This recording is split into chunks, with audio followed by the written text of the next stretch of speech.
प्रवाशांच्या सेवेसाठी ब्रीदवाक्य घेऊन कार्यरत असणाऱ्या राज्य मार्ग परिवहन महामंडळ अर्थात एसटी महामंडळाने प्रवाशांचा प्रवास अधिक लाभदायक आणि गतीने व्हावा यासाठी अत्याधुनिक बसेसची निर्मिती केली आहे। त्या अनुषंगाने एसटी महामंडळाच्या वतीने इलेक्ट्रिक बसेस निर्माण करून प्रवाशांच्या सेवेसाठी त्या राज्यातील विविध मार्गांवर सोडण्यात येणार आहे। दरम्यान याच पार्श्वभूमीवर सोलापूर एसटी विभागाच्या ताफ्यात आता आणखी नव्या 6 इलेक्ट्रिक बसेस दाखल झाल्या आहेत। शनिवार 30 नोव्हेंबर पासून सोलापूरकरांच्या सेवेत इलेक्ट्रिक बसेस रुजू होत आहेत। यापूर्वीच्या 10 आणि आता आलेल्या 6 अशा एकूण 16 इलेक्ट्रिक बसेस सोलापूर एसटी विभागाला प्राप्त झाल्या आहेत। सध्या प्राप्त झालेल्या नव्या 6 बसेस सोलापूर ते लातूर या मार्गावर धावतील। सदर बसेस या सोलापूर, तुळजापूर, उजनी, औसा, लातूर आणि परत याच मार्गावरून सोलापूरकडे नियमितपणे धावतील। सदरील बसेसची वेळ ही सकाळी 6 वाजल्यापासून सुरू होऊन सायंकाळी 5:30 वाजेपर्यंत आहे। प्रत्येक अर्ध्या तासाला सोलापूरहून लातूर पर्यंत बस सेवा उपलब्ध राहील। सदरची इलेक्ट्रिक बस ही संपूर्णपणे एसी असून प्रवाशांना जलद, सुरक्षित आणि आरामदायी असा प्रवास करता येणार आहे। सोलापूर ते लातूर सकाळी 6 पासून सायंकाळी 5:30 पर्यंत एकूण 12 फेऱ्या होतील, तर लातूर ते सोलापूर सकाळी 9 पासून सायंकाळी 9 पर्यंत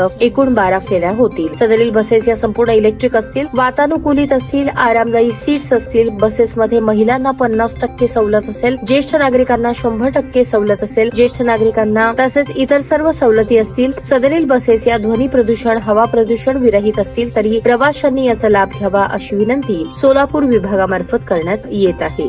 अशाच नवनवीन अपडेटसाठी जनता राज्य न्यूज चॅनलला सबस्क्राईब करा, लाईक करा आणि शेअर करायला विसरू नका।